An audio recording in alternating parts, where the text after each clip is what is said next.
इसे खोल के गिराते हैं, रॉकेट हो जाता है हल्का और बहुत तेज भागने लगता है। समझिएगा, जो सैटेलाइट उपग्रह जो होते हैं पृथ्वी के करीब घूमते हैं उन्हें सर्कुलर पाथ पर घूमना पड़ता है, और जो दूर घूमते हैं उन्हें इलिप्टिकल पाथ पर घूमना पड़ता है। जीएसएलवी बाप है ससुरा सैटेलाइट सबका, उठा लेता है 2,000 किलो का सैटेलाइट उठा लेता है, 3,000 किलो का सैटेलाइट उठा लेता है। तो सैटेलाइट बनाना में ज्यादा टेक्नोलॉजी लगती है, लेकिन उससे भी ज्यादा टेक्नोलॉजी लगती है रॉकेट बनाने में, क्योंकि सैटेलाइट भारत ने 1975 में ही आर्यभट्ट बना लिया था, लेकिन खुद छोड़ नहीं पाए थे तो रूस को कहते तो उसने अपने रॉकेट से छोड़ा था। तो हमारे पास पीएसएलवी बहुत भरोसेमंद सैटेलाइट है, यह रॉकेट है, यह अब तक 50 सफल अभियानों को कर चुका है, बहुत बेहतरीन है। मंगलयान से लेके ये सब ने बहुत बड़े बड़े सफल कारनामे किए, लेकिन इसके जगह पे कॉस्ट बचाने के लिए इसमें स्मॉल सैटेलाइट लॉन्च व्हीकल हम लोगों ने नया बनाया था, और ये बहुत बेहतरीन था, इसने काम भी बहुत अच्छा किया। इसके देखेंगे तो इसके 4 स्टेजेस हैं, मेनली 3 स्टेज है। सबसे बड़ा स्टेज जो है पहला स्टेज है, इसके बारे में पहले समझते हैं। इसकी लंबाई 34 मीटर है, व्यास जो इसकी मोटाई है वो 2 मीटर है, 120 टन खुद इसका भार है। तो अपना भार है, लेके कितना जाएगा तो 500 केजी के सैटेलाइट को लेके चला जाएगा। आजकल 500 केजी में बहुत बेहतरीन सैटेलाइट बन जाएंगे। 500 केजी के सैटेलाइट को 500 किलोमीटर की ऊंचाई तक ही इजीली लेके जा सकता है। सबसे बड़ी विशेषता इसकी 30 करोड़ रुपए है, महज 30 करोड़। जबकि भारत अपना सैटेलाइट जब यूरोप वालों को देता है ना, तो यूरोप वाले उस सैटेलाइट को छोड़ने का 500 करोड़ रुपया फीस लेते हैं। सोचो तुम्हें 500 करोड़ रुपया तुम फीस ले रहा है, हम लोग का 30 करोड़ का रॉकेट वे आ गया यहाँ पर। और ये महज 3 स्टेज का है, और एक वेलोसिटी टर्मिनल मॉड्यूल है, यानी टोटल 4 स्टेज का है। सबसे बड़ा स्टेज जो है पहला स्टेज है, पहला स्टेज है सबसे बड़ा। तो ध्यान से समझते हैं इसके बारे में और डिटेल से। पहला स्टेज बहुत बड़ा है, और पहले स्टेज जो है वो 94 सेकंड तक चला। उसके बाद पहला स्टेज जो है वो इसको खोल के गिरा दिया जाता है, सेपरेट कर दिया जाता है। जैसे खोल के गिराते हैं रॉकेट हो जाता है हल्का और बहुत तेज भागने लगता है। तो क्वेश्चन भी पूछता है कि जैसे जैसे रॉकेट अंतरिक्ष की ओर जाता है उसकी स्पीड क्या होती है, तो बढ़ते जाती है। रीजन 2 है, एक ये अपने कुछ स्टेजेस को नीचे सेपरेट करके गिरा देता है जिसकी वजह से हल्का हो जाता है। दूसरा, जितना पृथ्वी से दूर जाइएगा पृथ्वी के खींचने की अर्थात गुरुत्वाकर्षण शक्ति कम हो जाती है। तो एक तो शक्ति कम हो गई, दूसरा भार कम हो गया, इस वजह से तेज भागता है। दूसरा स्टेज जो था वो 113 सेकंड तक चला था। तीसरा स्टेज जो था वो 106 सेकंड तक चला था। यहां तक में कोई प्रॉब्लम आई थी चौथे स्टेज में।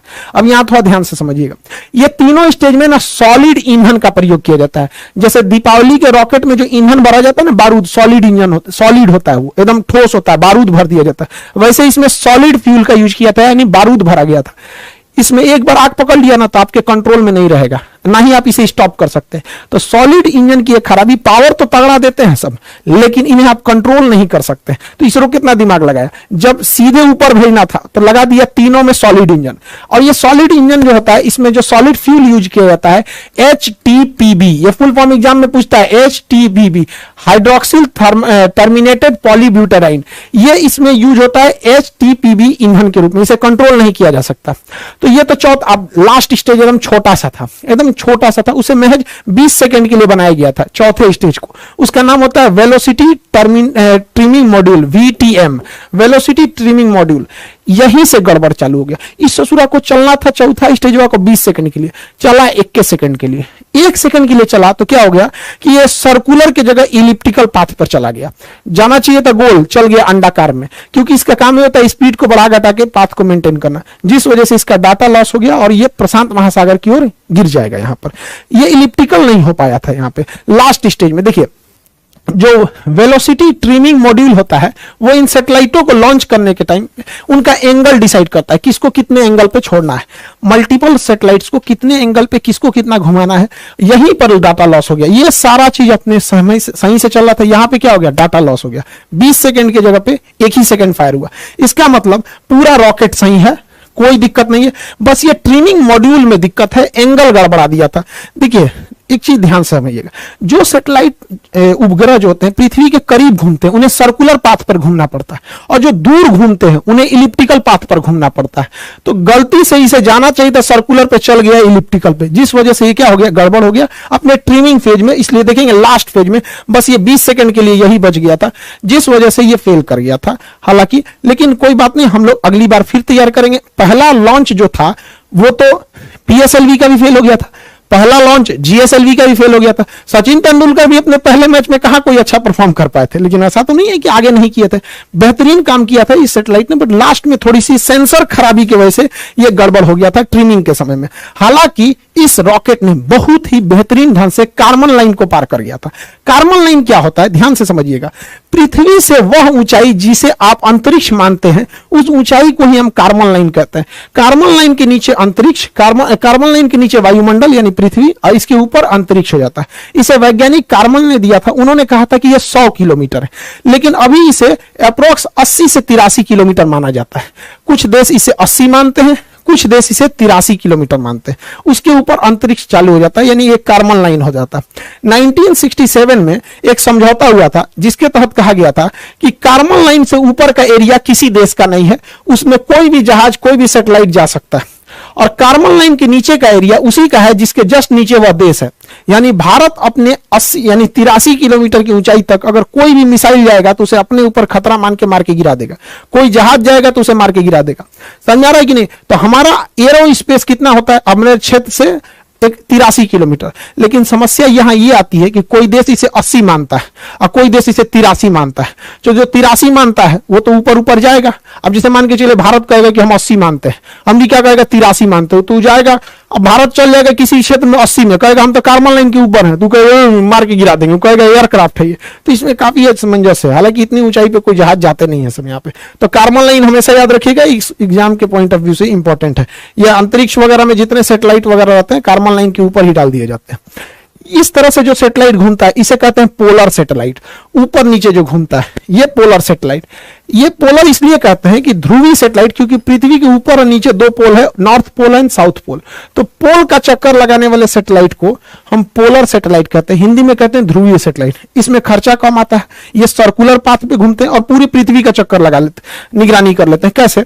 ये तो ससुरा सैटेलाइट वो ऊपर नीचे घूम रहा है, ठीक है, लेकिन पृथ्वी तो ऐसे ऐसे घूम रही है। पृथ्वी कैसे घूम रही है? इस तरह से। तो पृथ्वी जब ऐसे घूमेगी तो अलग अलग जगह का फोटो ले लेगा। जैसे अभी ये यहाँ का फोटो ले रहा है, पृथ्वी थोड़ा सा घूमेगी तो फिर थोड़ा और आगे का ले लेगा, पृथ्वी और घूमेगी तो थोड़ा और आगे का ले लेगा। इस तरह से आगे लेते लेते पृथ्वी के ये घूमने का डायरेक्शन, अभी इस सैटेलाइट का फोकस यहाँ पर है, अब इसे पृथ्वी घूमेगी तो थोड़ा और इधर होगा, ऐसे होगा।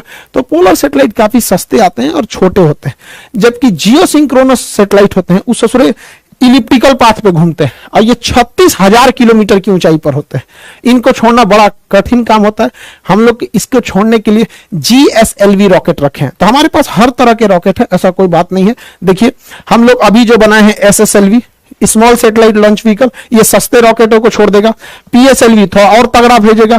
GSLV बाप है ससुरा सैटेलाइट सबका, उठा लेता है 2,000 किलो का सैटेलाइट उठा लेता है, 3,000 किलो का सैटेलाइट उठा लेता है। और GSLV Mark 3 दादा है ससुराई, 5,000 किलोग्राम का सैटेलाइट लेकर अंतरिक्ष में उड़ जाता है। तो ये बहुत खतरनाक है। तो हमारे पास हर तरह के सैटेलाइट है, हर तरह के जरूरत के हिसाब से हम लोगों ने इसे बना के रखा है। लेकिन सबसे ज्यादा अगर कोई काम आने वाला है तो SSLV का काम आने वाला है, जो अभी हल्का सा फेल हुआ है, मतलब वो 98% सफल है। उसका एक सेंसर गड़बड़ हो गया था।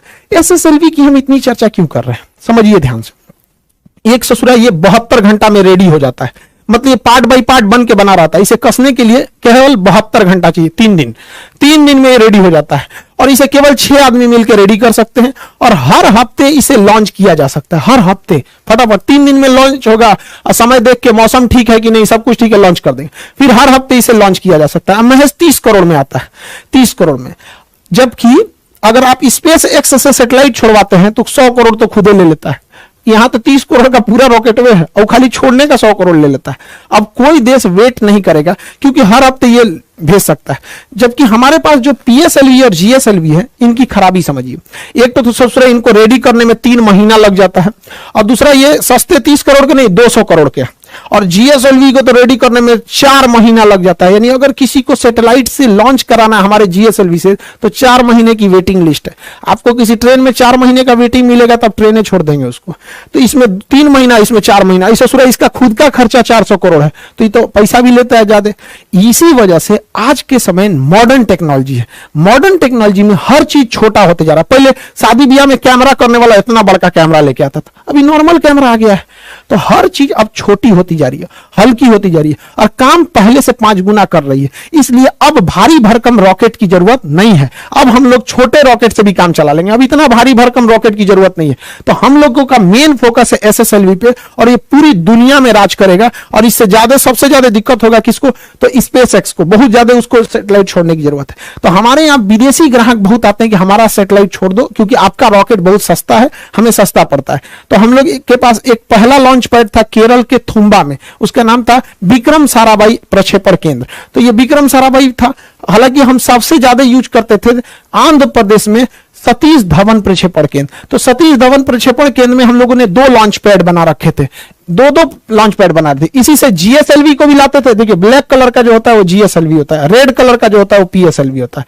तो इसी में एक में GSLV बना दिए, एक में PSLV। तो हमारे पास सतीश धवन प्रक्षेपण केंद्र में एक और था। अभी हम लोग एक चेन्नई में और बना रहे हैं। चेन्नई में अभी इस पे प्लान चल रही है, जैसे हो जाएगा हम आपको बताएंगे। नीचे बनाया जा रहा है। तो हमारे पास टोटल अब 3 लॉन्च पैड होने वाले हैं, 2 तो पहले से थे। अब ये नीचे वाले की जरूरत क्यों पड़ी, इसको हम लोग अभी समझेंगे। लोग ध्यान से समझिए। पोलर सैटेलाइट जो होते हैं वो ऊपर से नीचे चक्कर लगाते हैं पोल पे, तो इन्हें छोड़ा भी जाता है उसी डायरेक्शन में। हम लोग के लिए समस्या समझिए, हम लोग आंध्र प्रदेश के श्रीहरिकोटा से जब छोड़ते हैं तो बीच में दूसरा श्रीलंका चलाता है, तो बीच में श्रीलंका आ जाता है। इसलिए हमें पहले रॉकेट को ऐसे मनूवर करा के घुमाना पड़ता है और तब जाके इसको छोड़ते हैं हम लोग ऐसे, नहीं तो श्रीलंका के ऊपर गिर जाएगा, दिक्कत हो जाएगा।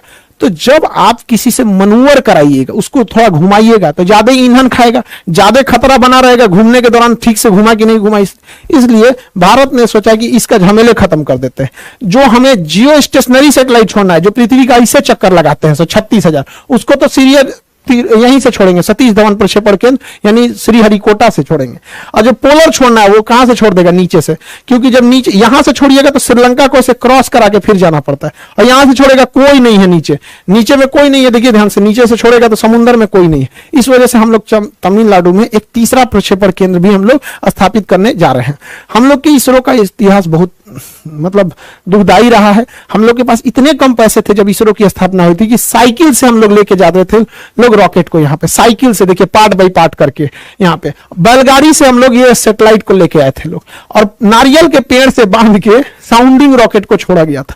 लेकिन ऐसा नहीं है, हम लोगों ने बहुत बहुत चीजों को देखा है। और ये जो लड़कियों ने जिस सैटेलाइट को बनाया, उन बच्चियों से कहते हैं कि आप अपना कभी भी मनोबल छोटा मत कीजिएगा। हमारा उस सैटेलाइट से संपर्क टूटा है, कसम से कहते हैं हमारा संकल्प नहीं टूटा है, हमारा संकल्प आज भी जिंदा है।